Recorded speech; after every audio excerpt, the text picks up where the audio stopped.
এই মুহূর্তে সবচাইতে বড় খবর, বিগ ব্রেকিং নিউজ, আবারও কংগ্রেসে যোগদান। রাজ্য রাজনীতিতে দেখা যাচ্ছে যে লোকসভার বিরোধী দলনেতা রাহুল গান্ধী একদিকে যখন সংসদ ভবনে একেবারে উত্তপ্ত পরিস্থিতি কংগ্রেস বনাম বিজেপির মধ্যে, তখন পাঞ্জাবে দেখা যাচ্ছে যে একাধিক বিজেপির নেতা সরাসরি যোগ দিলেন কংগ্রেসে। সপরিবার মিলে প্রায় 420 জন ভোটার সহ 20 জনেরও বেশি হেভিওয়েট নেতা বিজেপি থেকে পদত্যাগ করে যোগ দিলেন কংগ্রেসে। আপনারা জানেন যে পাঞ্জাবের এবার রাজনৈতিক সমীকরণ, এছাড়াও যোগ দিয়েছেন অরবিন্দ কেজরিওয়ালের হেভিওয়েট নেতা ও কর্মীরা।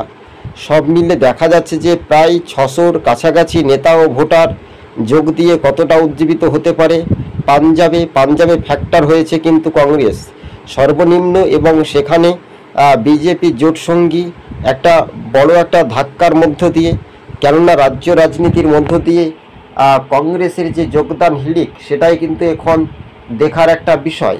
তবে চলতি মাসেই রাজ্যসভার ভোট এবং বেশ কয়েকটি রাজনৈতিক সমীকরণ হিসেবে দেখা যাচ্ছে যে পাঞ্জাবে একটা গুরুত্বপূর্ণ বিষয়, আর সেই বিষয়টা নিয়েও রাজ্য রাজনীতির বিষয়টা নিয়ে বারবার করে আলোচনা চলছে। তবে এবার যে রাজনৈতিক সমীকরণ বা দেখার বিষয়, যে রাহুল গান্ধী বিজেপির বিরুদ্ধে কি জোট টক্কর লড়াই করতে পারবে, এটা এখন দেখার একটা বিষয়। লোকসভার অধিবেশন বা রাজ্যসভার অধিবেশন একেবারে রাজ্য রাজনীতি নিয়েই কিন্তু একেবারে নরেন্দ্র মোদীকে কড়া সমালোচনার মধ্য দিয়ে পাঞ্জাবে দেখা যাচ্ছে যে কংগ্রেসে বিপুল জয়ের একটা বাজিমাত হয়েছিল লোকসভায়। তার সঙ্গে সঙ্গে কিন্তু এবার পাঞ্জাব বিধানসভা কি শাসক দল অরবিন্দ কেজরিওয়ালের দলকে কি হারাতে পারবে, আম আদমি পার্টিকে, এটা এখন দেখার একটা বিষয়। তবে রাজ্য রাজনীতির বিষয়টা নিয়েও বারবার করে প্রশ্ন উঠছে। দর্শক বন্ধুগণ, সবুজবঙ্গ নিউজের ইউটিউব চ্যানেলটি যদি ভালো লেগে থাকে অবশ্যই চ্যানেলটিকে সাবস্ক্রাইব করে সঙ্গে থাকুন। রাজ্য রাজনীতিতে পাঞ্জাবে সপরিবার মিলে প্রায় 500-রও কাছাকাছি বিজেপি এবং সরাসরি অরবিন্দ কেজরিওয়ালের ঘনিষ্ঠরা পদত্যাগ করে যোগ দিলেন কংগ্রেসে। তবে দর্শক বন্ধুগণ, এবার সংসদ পার্লামেন্ট ভবন যেহেতু একেবারে উত্তপ্ত পরিস্থিতির মধ্য দিয়ে, তেমনি সরকার ভাঙানো গড়ার একটা লক্ষ্যর কি ডাক থাকতে পারে?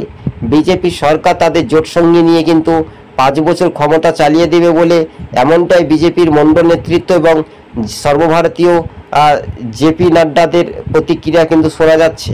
এবং দেশের গৃহমন্ত্রী অমিত শাহ কিন্তু আরও একটা বিপাকে, কেননা পাঞ্জাবে এবার প্রথমকার মতো যে রাজনৈতিক সমীকরণ, সেটাই শাসক দলের বড় একটা ধাক্কা বলে মনে করছেন রাজনৈতিক মহল। তবে এই যোগদানকে রাহুল গান্ধী স্বাগত জানিয়েছেন। পাঞ্জাব প্রদেশ কংগ্রেস সভাপতির হাত ধরে এবং রাজ্য নেতৃত্বদের হাত ধরে কংগ্রেসের সদর পার্টি অফিস দপ্তরে এসে যোগ দিলেন। এবং একই সঙ্গে বিজেপির হেভিওয়েট নেতা যোগদান করার পর তিনি জানিয়েছেন যে আগামী দিনের জন্য দেখা যাচ্ছে যে বিজেপি পাঞ্জাবে খুব একটা সংগঠন থেকে দুর্বল হচ্ছে এবং তাকে বহিষ্কার করেছিল বিজেপির হেভিওয়েট 3 নেতাকে। তাদের সপরিবার মিলে প্রায় ভাঙনের আশঙ্কায় কিন্তু দেখা যাচ্ছে। প্রতিদিন নিয়মিত কোথাও না কোথাও যে একটা যোগদানের সমাবেশ হচ্ছে, তাহলে দিল্লির মসনদ গদি বাঁচাতে পারবে কি, এটা এখন দেখার বিষয়। তবে ভোট কৌশলী প্রশান্ত কিশোর তিনি দাবি করে বলেছেন যে 2025-এ আগের 3 মাসের মধ্যে সরকার ভেঙে যাবে। তবে এটাই যদি বাস্তবে সঠিক হয়, তাহলে প্রশান্ত কিশোর কি ভবিষ্যৎবাণী করতে পারবে? আসলে প্রশান্ত কিশোর একসময় বিজেপির দাপটে কাজ করতেন। বিজেপির সঙ্গে তার ছিন্নভিন্ন হয়ে ঘর সংসার ভেঙে তিনি তৃণমূলে জয়েন করেছিলেন, তৃণমূলের ভোট কৌশলী হয়েছিলেন। পরে কংগ্রেসের সঙ্গে আলোচনা করে কংগ্রেস তাকে টাকা দিতে না পারার জন্য তার পরামর্শ নিতে পারেনি। স্বাভাবিকভাবে মানুষের রায় বা জনগণের একটা গর্জন, সেটাই পাঞ্জাবে দেখার একটা বিষয়। 2026-এই এবার কিন্তু একটা পরিবর্তনের হাওয়া, আবহাওয়া চেঞ্জ বলছে, কিন্তু 2025-এই আগে কিন্তু বিজেপি সরকার ভেঙে যাবে, রাহুল গান্ধীর মতামত নয়। এটা কিন্তু দেখা যাচ্ছে যে বিজেপির ঘনিষ্ঠ মহল বলছে আইপ্যাক তৃণমূলের হয়ে কাজ করেছিল প্রশান্ত কিশোর, আর সেই প্রশান্ত কিশোর বলেই আরও একটা শক্তি মজবুত পাওয়ার একটা বড় আপডেটের খবর বলে মনে করছেন দর্শক বন্ধুগণ। পাঞ্জাবের চিত্রটা বারবার করে সোশ্যাল মিডিয়াতে দেখা যাচ্ছে যে এবার পাঞ্জাবে রাজনৈতিক সমীকরণ কি হতে পারে।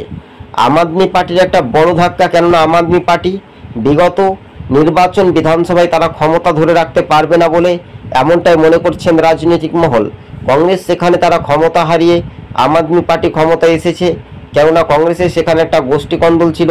সব ঠিকঠাক থাকলে পাঞ্জাবে জয় হওয়ার আশঙ্কা, জয় হওয়ার আশঙ্কা দেখতে চলেছে কংগ্রেস নেতৃত্ব এআইসিসি। তবে এই বিষয়টা নিয়ে আরও গুরুত্বপূর্ণ প্রভাব বাড়তে পারে বলে মনে করানো হচ্ছে। দর্শক বন্ধুগণ, রাজ্য রাজনীতির বিষয়টা নিয়ে বারবার করে আলোচনা চলছে, তবে এই বিষয়ে আগামী দিন পথ চলা কতটা শুরু হবে, তাই পাঞ্জাব থেকে কি রাজনৈতিক সমীকরণ বদল হবে বা বদলে যাবে, এটা এখন দেখার বিষয়। দর্শক বন্ধুদেরকে আমরা আরও একবার জানিয়ে রাখি যে এই মুহূর্তের সবচাইতে গুরুত্বপূর্ণ খবর, বিগ ব্রেকিং নিউজ, রাজ্য রাজনীতি তোলপাড়। কেননা এই কথাটি আমরা বলছি, প্রচণ্ড অর্থাৎ বর্ষণের কারণে মানুষের রুটি রোজগার চাহিদা, কাজকর্ম, বেকার যুবদের কাজ নেই। পাঞ্জাবে চিত্রটা তুলে ধরার জন্য একটা রণকৌশলভাবে সেখানে কিন্তু শাসক বনাম বিরোধীদের যে একটা লড়াই টক্কর হয়েছিল, সেখানে বিজেপির নেতারাই পদত্যাগ করে যোগ দিলেন কংগ্রেসে। তবে এবার একটা দুঃখজনক, মোদী সরকার ক্ষমতায় তারা তাদের জোটসঙ্গীরা একটু টলমল করলেই বিপাকে পড়ে যেতে পারে এবং অন্যান্য নির্দল 18 জন সাংসদ তারা জয়ী হয় অন্যান্যদের ক্ষেত্রে, এবং তারাও যে সমর্থন থেকে প্রত্যাহার করে নিতে পারে, তাহলে তো আরও বিপাকে হতে পারে।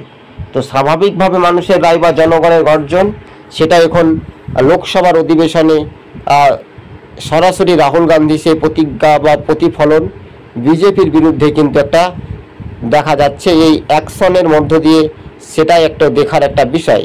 এই রিয়াকশান ভিডিও যখন মানুষের জন্য তুলে ধরানো হচ্ছে সরাসরি কাছাকাছি, তখন একটা গুরুত্বপূর্ণ প্রভাব বাড়তে শুরু করেছে বলে এমনটাই মনে করছেন রাজনৈতিক মহল। দর্শক বন্ধুগণ, আপনারা দেখছেন সবুজবঙ্গ নিউজ।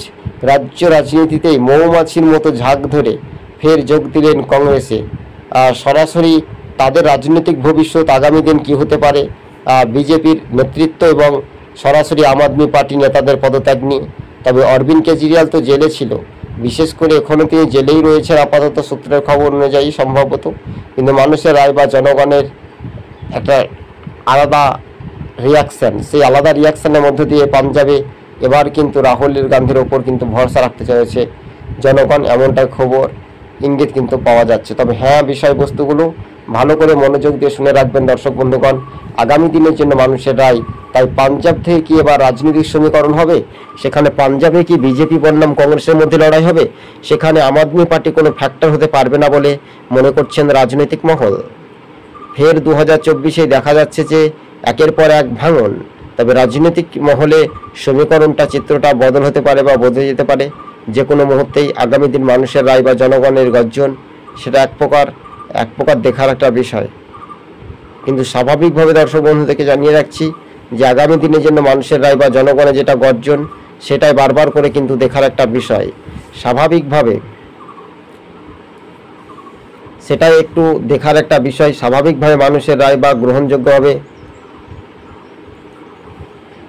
সেটাই এখন দেখতে পাওয়া যাচ্ছে। তবে রাহুল গান্ধী সংসদ ভবন নিয়েও ফের